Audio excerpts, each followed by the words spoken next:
আসসালামু আলাইকুম। মরা মাছ দিয়ে কিভাবে চচ্চড়ি বানানো হয় এটি আপনাদের জন্য তুলে ধরলাম। প্রথমে মাছটা সিদ্ধ করে কাটা বাছাই করে তারপর সরিষা বাটা দিয়ে মিক্স করে নিলাম।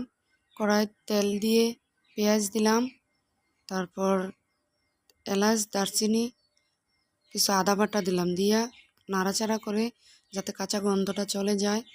তখন হলুদের গুঁড়া, মরিচের গুঁড়া, লবণ, পেঁয়াজ বাটা, জিরা গুঁড়া এগুলা দিয়ে নাড়াচাড়া করে যখন তেল ভেসে উঠবে, মশলার উপরে যখন তেল ভেসে উঠবে তখন মাছগুলা দিয়ে দিবেন। দিয়ে ভালোভাবে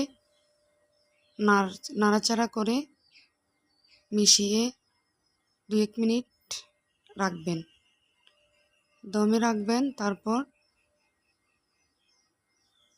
কিছু কাঁচা লেবু পাতা আনবেন, 4 থেকে 5টা লেবু পাতা ছিঁড়ে ওই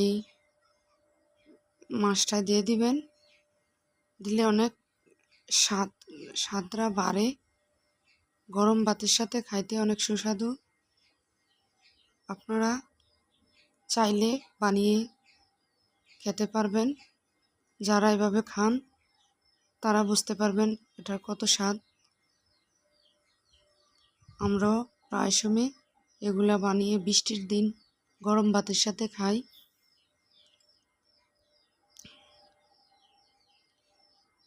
ওকে।